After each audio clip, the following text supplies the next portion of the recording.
Good morning, everybody. I'm just getting set up here.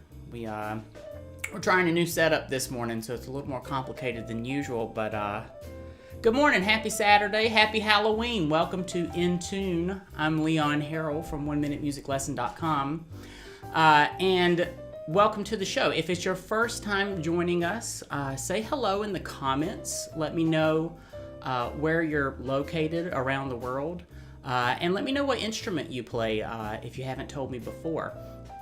I see several people joining us already this morning in the comments. We've got David and Don and Carol. And yeah, I think that's everybody thus so far. This morning we are going to look at Beethoven's Moonlight Sonata. And that is a piece, that's Beethoven's Piano Sonata number 14. It's the first movement. And this piece, you'll hear it a lot around Halloween time. It's not necessarily a Halloween piece, but you do hear it at Halloween because it's in a minor key. It's kind of slow and kind of dark and brooding. So it's pretty common to hear it at Halloween time. So I think that's a great one for today on Halloween and our last Halloween episode. Just a couple fun facts. You know, this is one of Beethoven's most popular piano sonatas, and it sort of has that funeral march-like quality similar to the Chopin funeral march that we looked at last week. So we're going to get started. As far as announcements go, some key things to know. So today is the last day to sign up on our Patreon if you want to get our easy monthly arrangement for October 2020. This month's arrangement is Funeral March of a Marionette by Charles Gounod, which most everybody will know because it was the theme song to the Alfred Hitchcock TV series. Other things to know are, if you do decide to sign up for that, payments are processed on November 1st. So if you sign up today, your payment will process probably at midnight tonight, and that'll unlock this month's arrangement for you. So we're going to get started. Let me just check the comments here before we jump into things. Hi, Sandy. I see Sandy's joining us this morning, too. And yeah, great. And I see a little bit of conversation going on. I think that's wonderful. Really, the purpose of this show not only is to learn more about how to read music, how to practice music, how to set an intentional practice around your music, but also to form a community. So I love to see interaction in our comments amongst different people in our community. Let's get started. I am going to just get logged in here. This morning I'm going to show you Piano Marvel as it would appear on the iPad. So for the last couple episodes, we've been looking at a software called Piano Marvel. And if you want to join along with us and try the software yourself, you can get a 30-day free trial, and I'll put that on the screen. You can just visit OneMinuteMusicLesson.com/toolbox. You'll see a link for Piano Marvel there. And if you decide that after the 30 days you do want to continue to use the software, by signing up through our affiliate link, you'll also get a 20% discount off your membership for the product. So I'm going to switch over now to our to my iPad so we can see that. And it looks like so. It's very similar to the desktop version of the software. I see a couple people popping in. Hello, everyone. Hey, Ravi from India. Wonderful. We got India on the line today. And yeah, excellent. So if you have followed us for the last couple weeks, we've looked at a product called Piano Marvel, and we've looked at it on the desktop computer. So it runs on Windows, it runs on Mac, but it also runs on the iPad. And the iPad version, personally, I think it's the best experience of all, because an iPad, of course, is lightweight. It's easy to move back and forth from your instrument. We've talked a little bit about how do you connect your iPad to a MIDI keyboard or this software. And this week, I finally got my Bluetooth MIDI connector. I'll have to email out the model number for that, but I'm very happy with it. It's a Yamaha product, and I want to say maybe it costs like $50 or $60, somewhere in that range. But what's beautiful about it is that it connects your iPad to your MIDI keyboard to be able to use Piano Marvel, all completely wirelessly. It uses Bluetooth technology, which if you're not aware, that's just like a wireless technology to connect computer products. But I'm loving it. I'm doing a little bit more testing before I do a review for that. But so far, it's looking good. So today, I'm going to, we're inside of the Piano Marvel application. I'm just going to make sure my keyboard's connected, so you can follow along if you want to try this yourself. I'm going to go to Options and Instrument Settings. I'm choosing Connect via Bluetooth to my Bluetooth connection, and it tells me it's now connected. I'm going to keep our virtual instrument silenced, so that way you can only hear the sound of my actual keyboard here in the room. All right, and then I'll just hit the lowest note and the highest note, and now it knows what size keyboard I have. If you're not aware, MIDI keyboards come in 3 typical sizes: 61 keys, 72 or 76 keys, and 88. So mine's 88. Okay. All right. Yeah, Sandy, I see your comment. Yeah, you know what? I tell you what, when I get done with the show today, I'll send you a link in email so you can see that product directly. We're going to open up our library. So I'm just going to tap on library. And that is going to open up all the music library from Piano Marvel, which, if you're not aware, has about 25,000 pieces of music. So it's a fantastic software if you're really interested in sight reading or having practice material, because you'll just never run out of material. But what I've done is went ahead into my favorites. So I'm going to tap favorites, and I've added in the piece for today, which is Beethoven's Moonlight Sonata. Now, Piano Marvel has a lot of famous compositions at different skill levels. So the original Beethoven's Moonlight Sonata is labeled as a level 15. Let's just take a quick look at it. As I mentioned, that comes from Piano Sonata number 14, and it's the first movement. So the original piece looks like so. I'll load that up. It's in the key of C sharp minor, which is the relative minor of E major. So that's 4 sharps in the key signature. And the arrangement, it's the original composition from Beethoven. You'll see the difficulty level as we scroll through it. Although not really the most difficult piece by Beethoven. What is challenging about this piece, let's take a look here at measures 27, 28. Because of the key that it's in, we will experience some double sharps. You'll notice here at measure 27 on the 4th beat in the bass, F double sharp. Throughout the piece, we might see some B double sharps. New players, even experienced players, reading things with double sharps or double flats, that gets kind of challenging. So luckily, Piano Marvel has an easy arrangement of this piece built into it. So I'm going to go ahead and close this, and I'm going to open the easier version of it, which is labeled as a level 5, and it has been transposed into D minor. All right, so it's just up a half step from the original composition. And it has been arranged a little bit easier. You'll notice in the bass in the left hand, the octaves have been reduced to just 1 note, so it's a little bit easier to play. We have very few sharps and flats, which we'll look at when we go through our smart method in just a moment. But overall, the arrangement is much easier to play.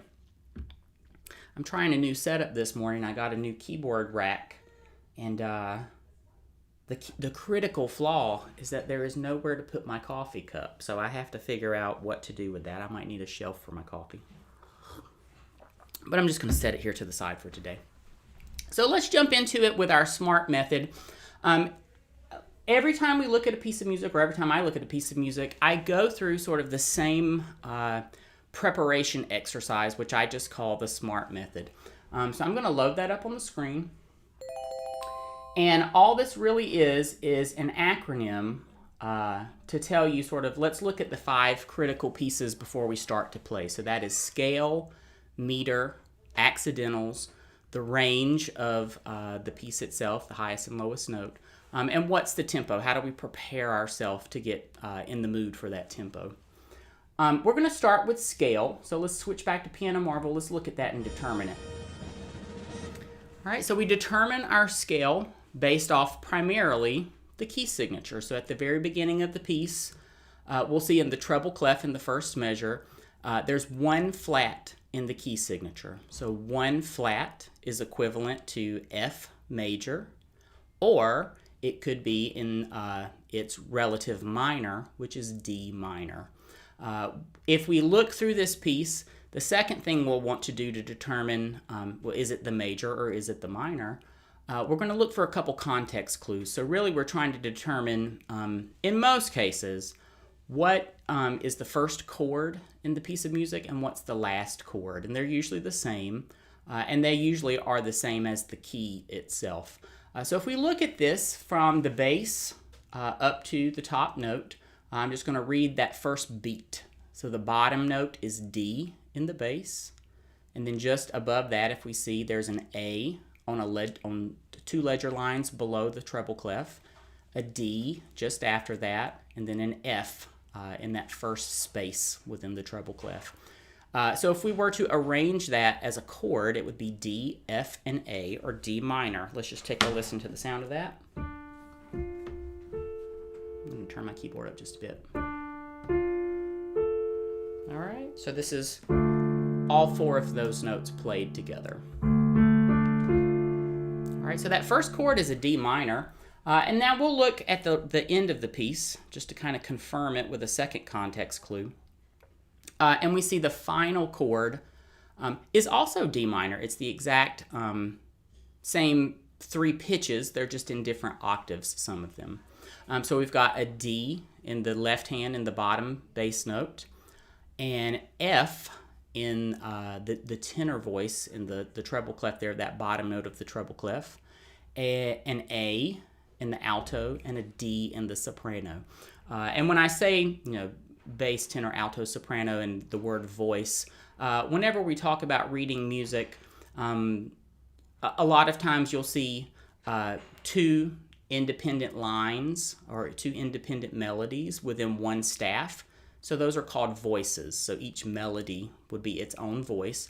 And just based off of historical context, we call the voices based on the human voice part that would typically sing those notes. So those are bass in the bottom, tenor is the higher voice of the bass clef, alto is the lowest voice of the treble clef, and then soprano is the top note of the treble clef.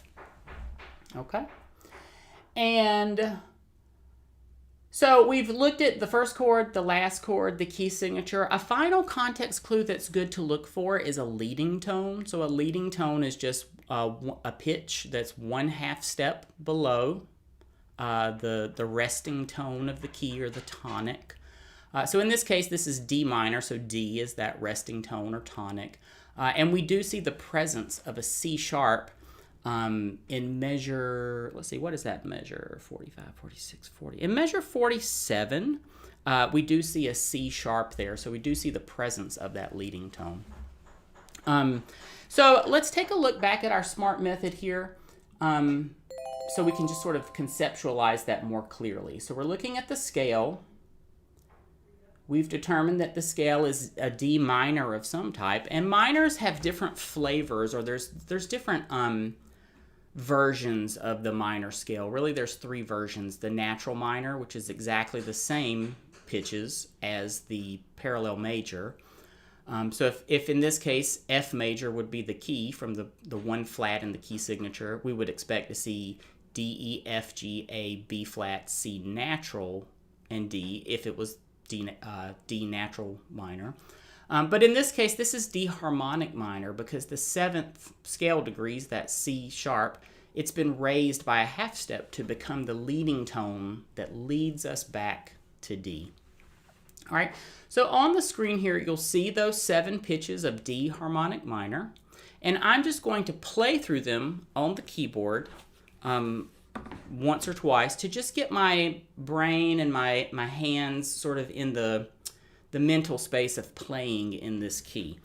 So if you want to follow along, it doesn't matter if you know how to play the scale with the proper fingers or if you're playing a different instrument. Really, we're just reading the circle that you see here on the screen from the top on the pitch D, and we're going to read it clockwise. So we're going to go around the clock: D, E, F, G, A, B flat, C sharp, D. Let's listen to that one time kind of slowly to just hear it. All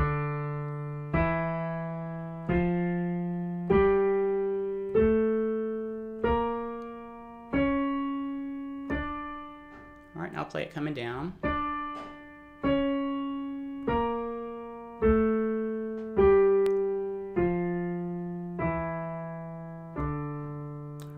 This is very typical of pieces you might hear around the Halloween season because of that harmonic minor quality, especially the last 4 notes of it. All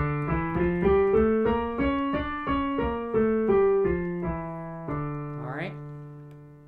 If you compare that to the sound of D natural minor, which sounds like so, all right, it doesn't have that same quality as the harmonic minor, which has between the B flat and the C sharp is called an augmented second, which has just a neat little twist to the sound of it, I guess you would say. All right. When I'm practicing or getting ready to sight read a piece like this, I might play the scale in several octaves. Depending on your skill level, you might play 2 octaves, 3 octaves, 4 octaves. But if you're a very beginner, really, you just want to play 1 octave's worth of the music, which just means play through the scale 1 time, and play it up the scale, which is clockwise around the circle, which is reversed for you in my camera here. I guess that would be clockwise from your perspective. And then 1 time down the octave. Do it slowly. And really pay attention to the sound of it. All right, so this serves 2 purposes. It gets our ears accustomed to hearing the sound of that scale. All right, but it also gets our hands, the muscle memory to build up in our hands to be able to play this without having to think about it so intensely. All right, the second thing in our SMART method, so we've looked at the scale, now we're going to look at the meter. So this piece is in 4/4, which is considered a simple meter because the beat, which is a quarter note, the beat unit, is going to divide typically into 2 equal pieces. But if we look at this composition, we'll notice that's not the case here. Let's look at it one more time. Okay, so we see, technically there's no key signature at the beginning of this, which if there's no key signature, that often means it's just 4/4 or common time. But in this case, it's the original manuscript from Beethoven's in 4/4. But we notice the beat unit, that quarter note, it's being divided into 3 pieces. And we can see those are triplets. There's a tiny little 3 in each grouping of those 3. So what does that mean for us? So we've talked about there are two main categories of meters. There's simple meters and there's compound meters. And simple meters divide the beat into 2 equal pieces, and compound meters divide the beat into 3 equal pieces. So in this example, we do see the beat divided into 3 equal pieces like so. All right, but it's notated in 4/4. So when we are in, when the beat is divided into 3 equal pieces, we will count it 1 la li, 2 la li, 3 la li, 4 la li. Instead of what we would expect to see in 4/4, which is divided into two pieces, which would be counted 1 and 2 and 3 and 4 and. All right? All right, so when we are counting, and this is something I cover in my book a lot, really we want to be counting the beat based on the proper division because it just makes so much more sense logically. And you'll see that as we count through and work through the piece itself. But just taking a moment to look at this graphic you see here, if we start at the top and read it just like a clock face, clockwise, we will count that division of the beat, the division of the quarter note, into 3 triplets, and we'll count it 1, la, li, 2, la, li, 3, la, li, 4, la, li. Okay? All right, the next component is the accidental, and I'm going to bring up a screenshot that I worked through with this. So this is Piano Marvel, but you'll notice there are some blue circles, or I would use highlighter, but that program just didn't have a highlighter.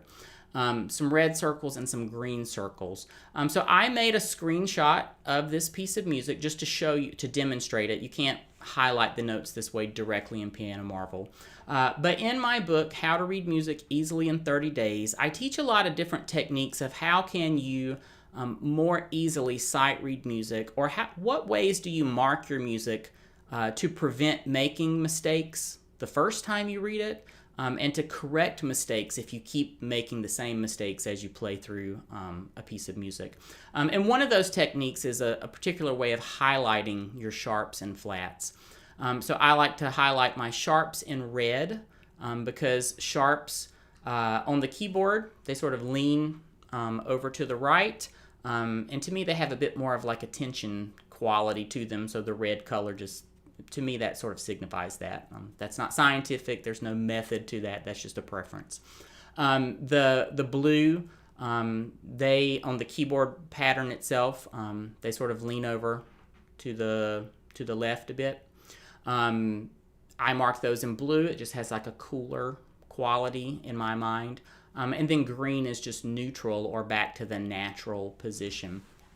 So if you've never done that before, I highly suggest grab yourself 3 highlighters, a red one, a blue one, a green one, and you can highlight the notes in your score on paper, of course, before you read through the piece, and that's just a wonderful reminder how to read these sharps and flats a lot more easily.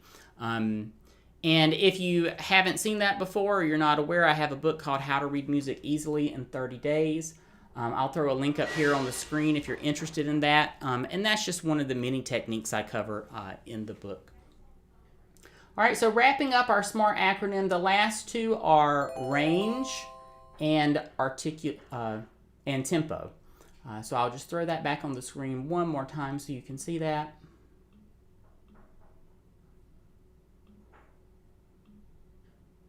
All right, so we've got the scale, the meter, the accidentals, the range, and the tempo.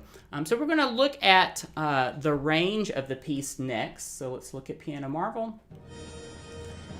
And for today's purposes, I'm going to keep us limited to just the first 12 measures. This is a bit of a lengthy piece, so I want us to have time to work through it slowly.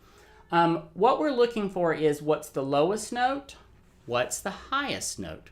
So the lowest note in this particular section, we're going to look at the first 12 measures. I'll scan through the bass clef, and I'm looking for the lowest pitch, which to me looks like measure 3, is a G in that bottom, in the left hand there. So one thing to note, the difference between the iPad version versus the desktop version. In the desktop version, you can click on the notes and it'll show you the location on the keyboard. I'm not aware that you can do that in the iPad version, but I do know that there's some technical differences between the 2 versions. So it may be possible and I'd just be unaware of that. I see a good question coming in here. David asks, I couldn't print this version. is it copyright protected? Actually, this one is copyright protected because this is an arrangement of Beethoven's Moonlight Sonata. And you can tell at the very bottom of the piece, it may be hard to read on my screen here, but at the bottom you'll see this arrangement, copyright 2006, Cherry Lane Music, etc. So anything that falls into the public domain, I don't know the exact year, you can Google it, but it's around like 1925 or so. Things older than that, they're all free and printable within Piano Marvel. Arrangements are copyrighted by the arranger, and this was created in 2006, so it's not old enough to be public domain. However, I'm sure if you're interested to look online, you could probably Google easy arrangement Moonlight Sonata and probably find something, if not the same, almost identical. Because it's arranged using very common techniques for simple arrangement. So I'm sure another company has done that as well. All right, good question, David. Thanks for asking that. Okay, make sure we had no other questions. Looking good there. Okay, so we've looked at the bottom of the range, which is the G, 2 octaves below middle C. And then the top of the range, looking at these first few measures, we're just looking through measure 12. The highest note I'm seeing is here in measure 8 on the last beat. I'll scroll that up so you can see my face is covering it. The C in the treble clef there. Beat 4 of measure 8. All right, so we've got the G 2 octaves below middle C, and the C an octave above middle C. So it's not a huge range to work with, and we just want to position our body in the middle of that range, just so it's very easy for our hands to reach the highest note, the lowest note. And as the piece progresses, you might need to shift your body, because as we'll notice, I'm going to scroll down a little bit past this. This version doesn't get much higher than that. The highest pitch of the whole piece, there's an E flat in measure 40, sort of right in the middle of the screen there. But the original composition goes a little bit higher than that. All right. Okay, so we've looked at the scale, the meter, the accidentals, the range, and now the tempo. So the tempo of this piece is just marked slowly, but that's going to translate to roughly 50 beats per minute. And we really just want to get ourselves prepared to play the piece. And typically I will count 2 measures of count in before we play, just to get ready for that. But I'm going to share with you another technique. In this instance, we've identified the beat unit, the quarter note, is being divided by 3 pretty consistently through the piece. There's a triplet pattern or a triplet ostinato, a repeating pattern, throughout the piece of music. So what I recommend you do is count with the division of the beat in your count in. So that will sound like 1 la li, 2 la li, 3 la li, 4, and then we would repeat that. And what I might do is just count 1, 2, 3, 4, and then my second measure count in 1 lolly, 2 lolly, 3 lolly, 4 lolly, just to get ready for it. So we're going to do that as we sight read this piece. And then the last thing I'll share with you before we read through it is this piece on the surface may look very difficult to you, depending on your skill level. It may look like, oh gosh, that's a lot of notes. There's a lot of movement and activity. But honestly, it's not really as much activity as you would think. So what Beethoven is doing here, these are called arpeggios, which just means broken chord.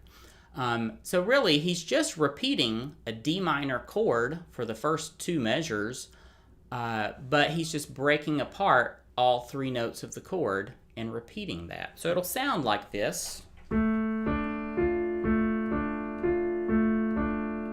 right, but harmonically speaking, if we think about it from like the point of view of a composer or a music theorist, it's really just a D minor chord for the first 2 measures. It's just being activated by being arpeggiated or broken apart. So one technique I talk about in my book is how to read things by block chords or blocking chords. If you have my book, that's on page 74. I go through an example of a Bach prelude.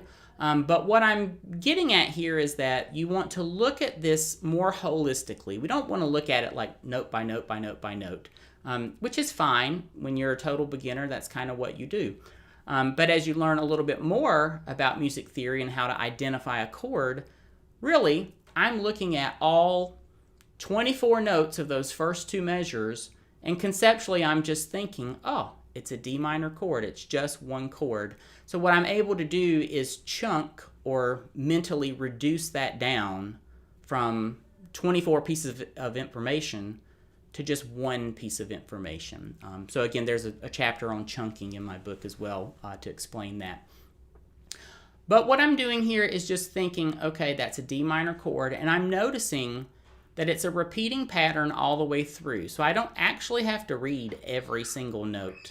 All right, as the pattern continues, those notes do shift, which that can be challenging if the pattern looks similar and there's small changes. That can be tricky when you begin.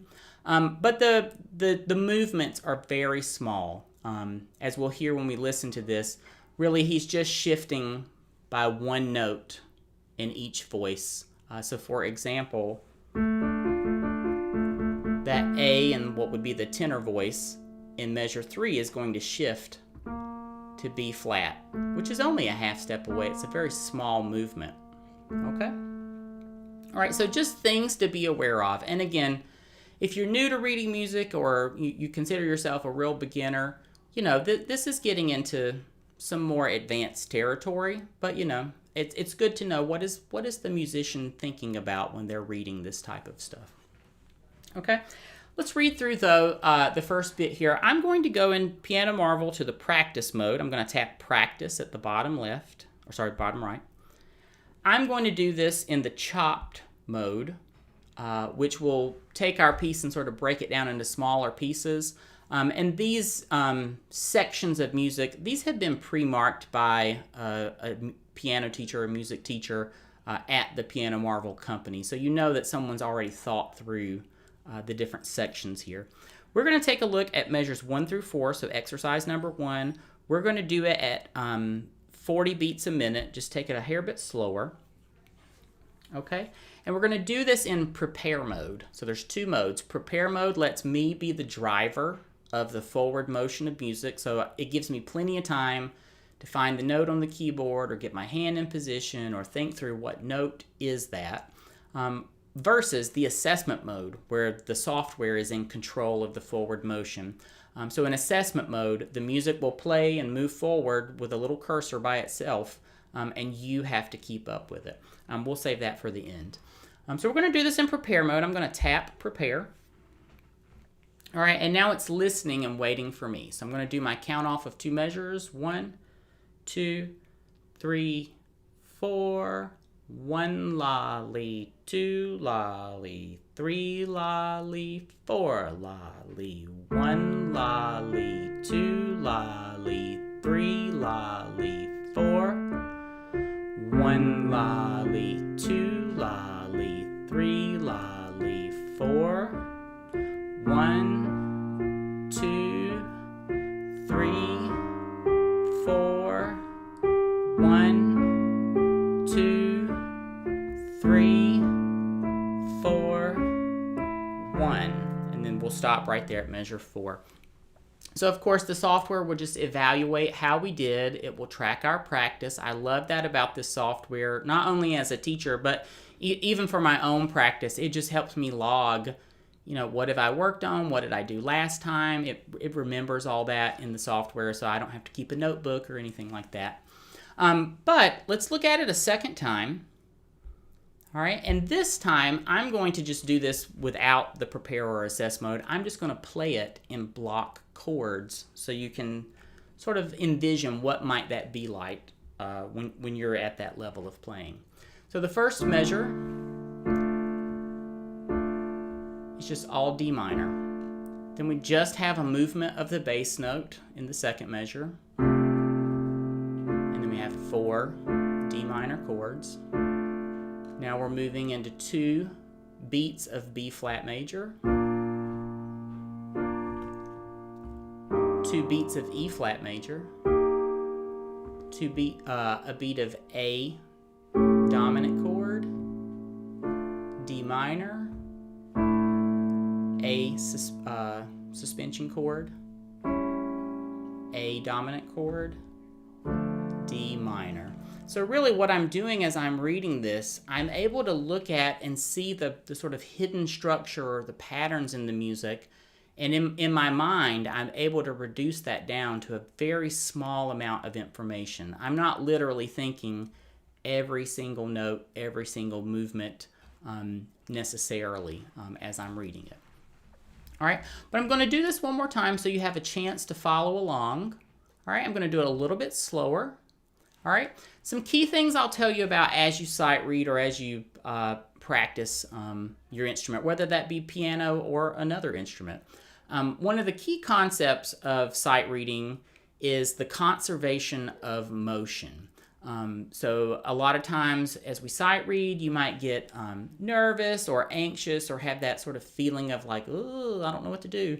And the way that will exhibit itself in the body or sort of come out in your playing is that you'll be tempted to, move your hands more as you play, or, move your body more as you play. But really what we want to do, it's a very meditative practice. We want to sit very still, be very calm, and as I play the keyboard, I'm really focusing on just moving my hands very minimally. The less motion, the better. So the idea is conservation of motion. All right, and it takes a little while to get accustomed to that, but the reason we want to do that is it keeps our mind and our body very calm so that our mind can stay very focused on reading and executing all the different things we're trying to accomplish. Let's see, got a comment coming in here. Sandy says, yeah, it might be too much for your show, but it'd be good to see your hands when you play. Yeah, absolutely. I just got a new rig this week to hold my keyboard and my computer and my iPad and my microphone. You should see, it looks like a spaceship here. But I'll be getting a webcam for overhead in the next week or two, so you'll be able to see my hands. Spot on, because it's a lot easier to be able to see the hands, absolutely. So look forward to that in the next couple weeks here. So let's do this one more time. I'm going to read through the first 4 measures. All right, if this is very challenging for you, what I would like you to do is focus on the bass note. So just read the bass note and the bass clef. That's fairly simple reading. We've got whole notes and half notes. Just count that as we read it. Or say the pitches out loud. You might read from the top in the left hand, D, C, B flat, G, A, D. Okay? If you can handle that, but you're sort of at the next level, read just the right hand, and I want you to focus on really just reading the first pitch of every beat. So in this case, it's the A. So we would read A. It repeats another measure. Then the third measure, B flat, B flat, B flat, B flat, A, a G, and then an F. All right, so you're just focusing on the downbeats as they happen. All right, if you're above that, go ahead and read the whole thing, or try to read it as a group, as a chord. It just depends on the level you're at, what I might recommend to you individually. But we'll read it and play it one more time, and then we'll move on to the next section. All right, so here we go. I'm going to do prepare. 1, 2, 3, 4. 1 lolly, 2 lolly, 3 lolly, 4 lolly. 1 lolly, 2 lolly, 3 lolly, 4 lolly. 1, 2, 3, 4. 1, 2, 3, 4. 1,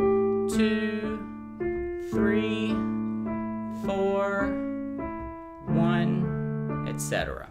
Okay? All right, so we'll stop on that last beat there. Okay, that's the first section. Let's take a look together at the next set of measures. We're going to do exercise number 2, measures 5 through 8. Okay, the key thing I want to point out here is in the end of this first measure, you'll notice a figure with a dotted 8th note and a 16th note. This is a pretty advanced figure because we'll notice in the bottom voice we've got that triplet ostinato still going, but in the soprano voice, the top voice, we have a different rhythm. So if you're reading this, all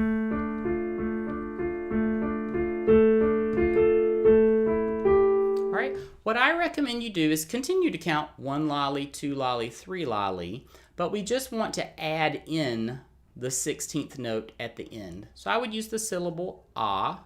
So 1 lolly, 2 lolly, 3 lolly, 4 lolly, 1. So I'll say the ah there. But in all honesty,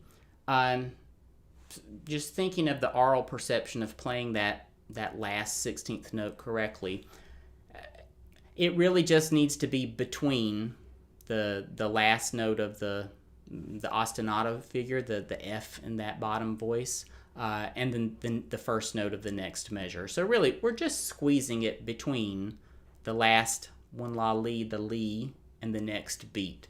So it doesn't have to be super precise. It's going to sound relatively the same. But if you do want to give it a syllable, add the syllable ah. Okay, I'm going to count that first measure one time kind of slowly, and I'll go ahead and play the second measure too, just so you can experience what that might be like. So let me get my hands adjusted right.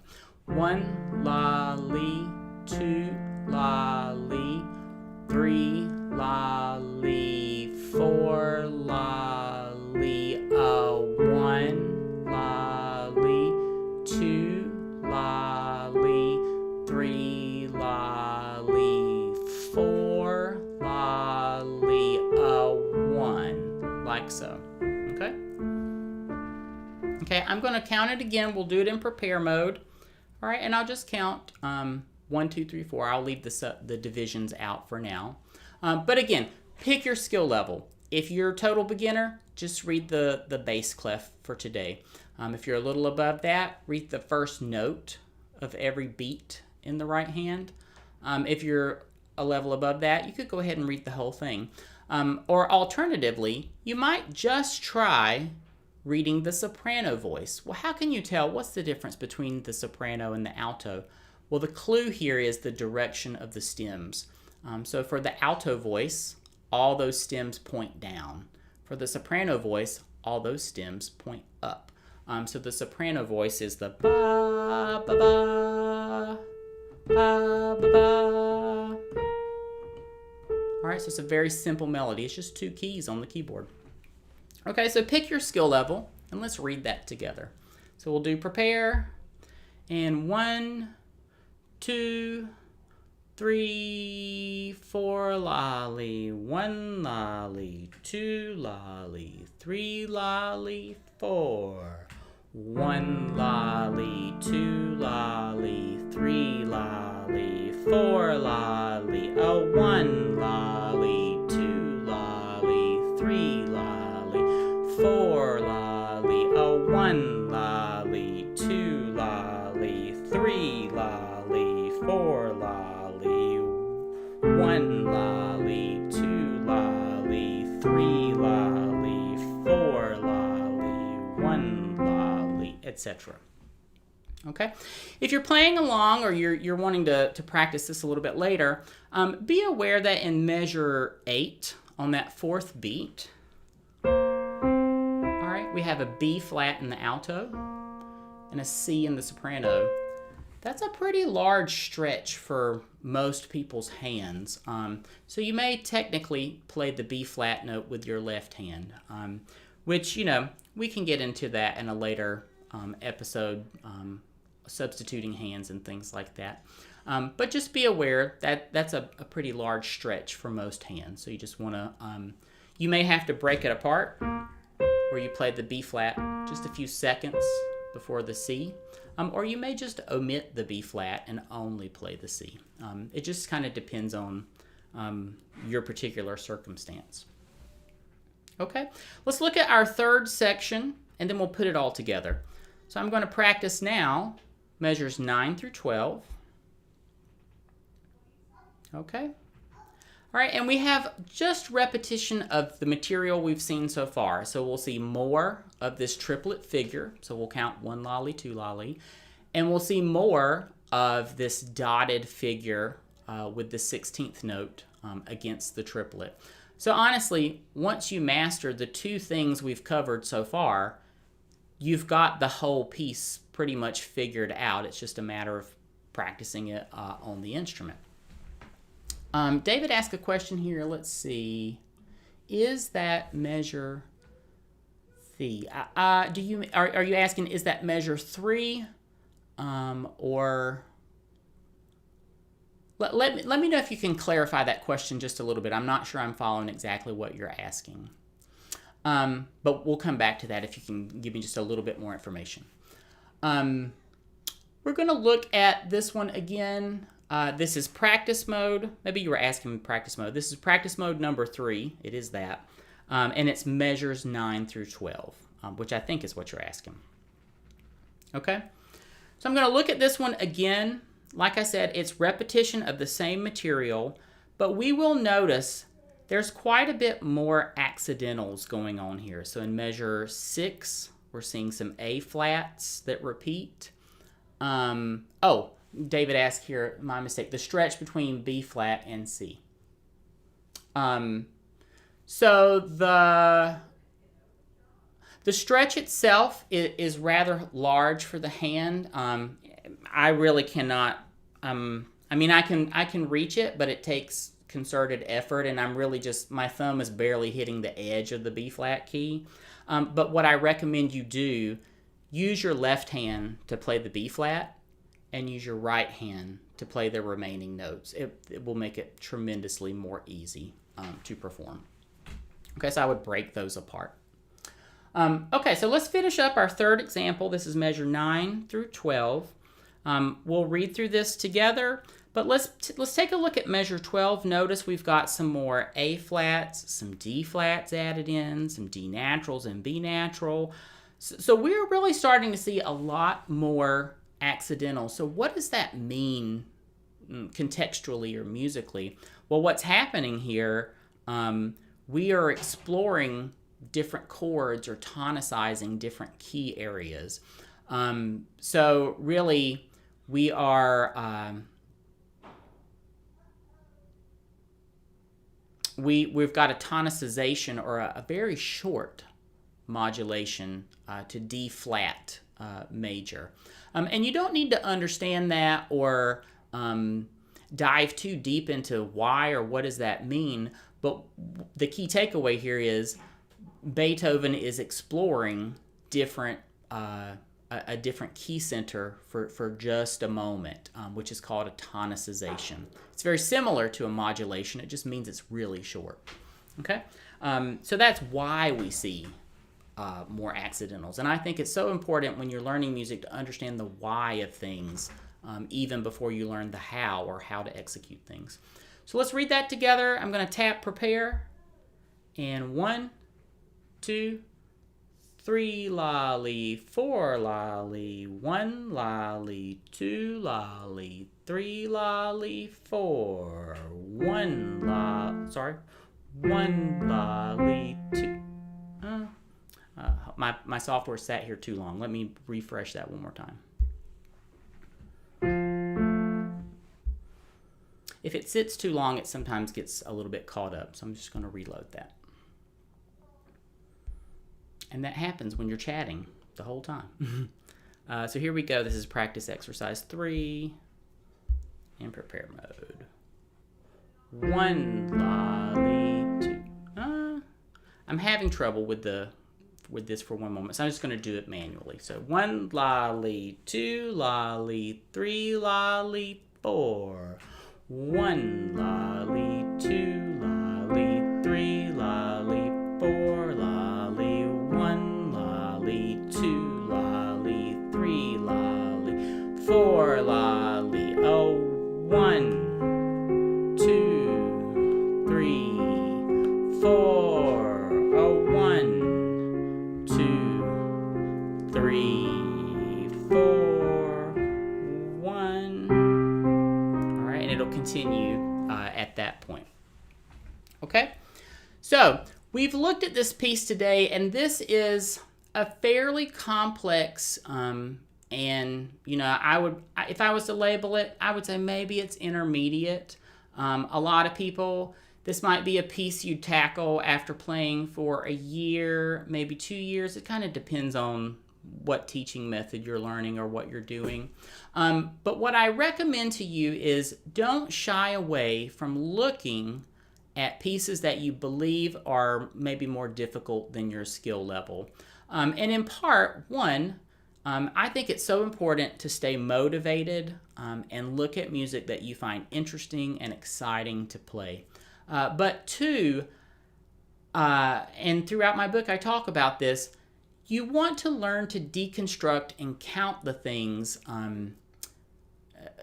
that you can handle. So for example, nearly any beginner could play the left hand of this piece.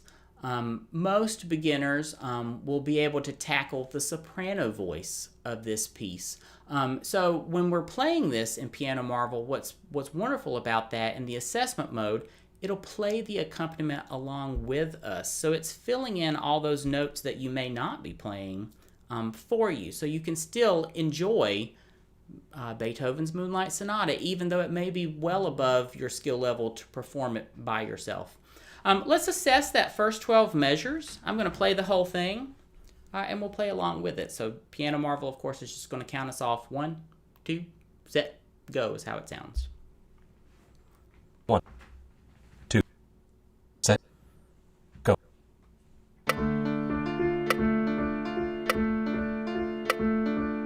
1, 2, 3, 4. 1, 2, 3, 4. 1, 2, 3, 4. 1, 2, 3, 4. Oh, 1, 4. Oh, 1.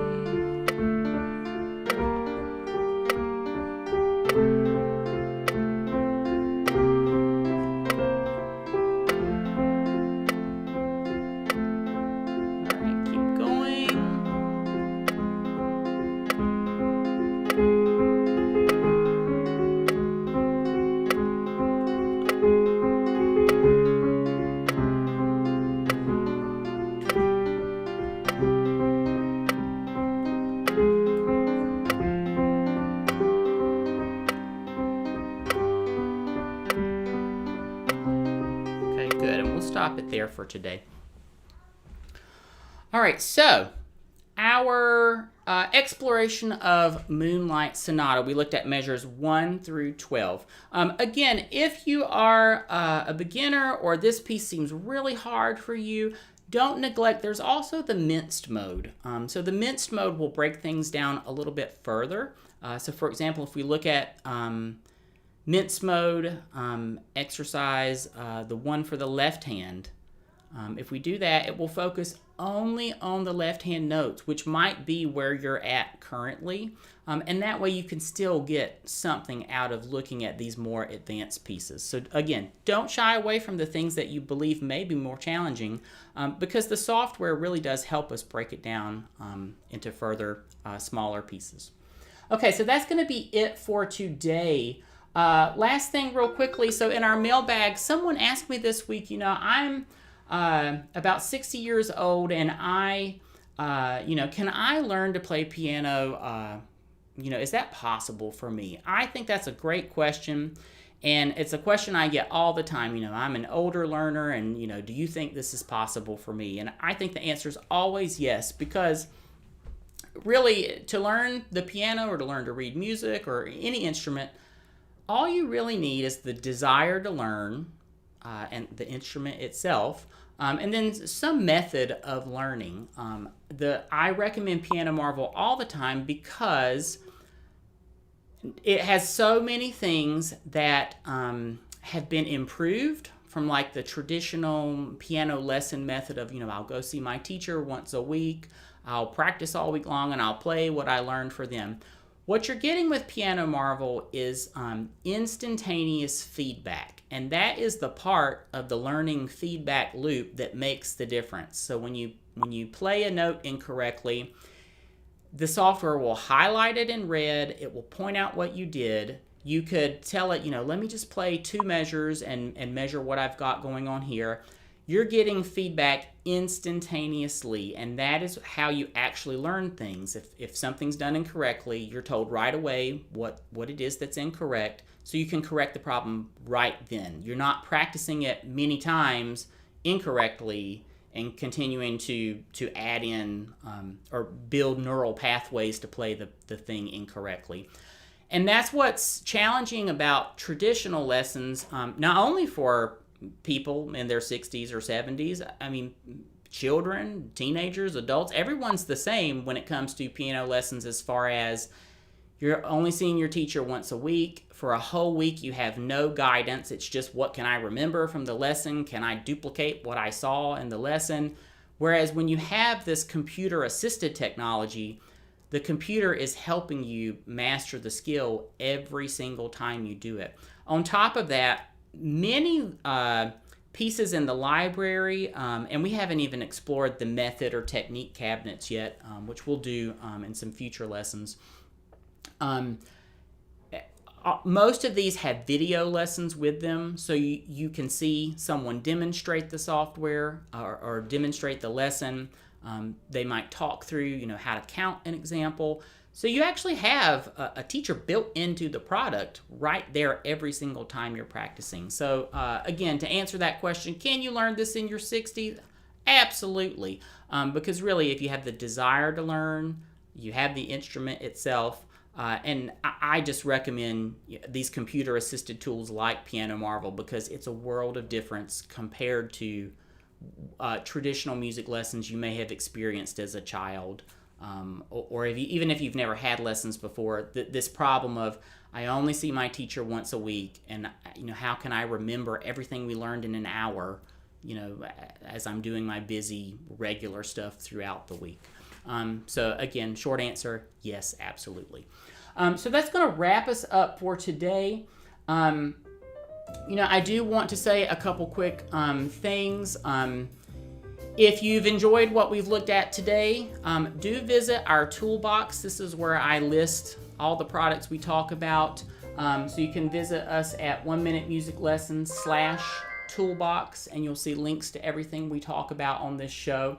Another quick announcement, I want to say a very special thank you to our patrons who help support the show. If you're interested in supporting our show, visit 1minutemusiclesson.com/support. But special thanks to David and Don for being patrons. And I'm so excited because you guys, we're going to release our easy monthly arrangement of Charles Gounod's Funeral March of a Marionette. And patrons at our maestro level will also be invited to a special piano lesson on Zoom just for our patrons tomorrow evening sometime.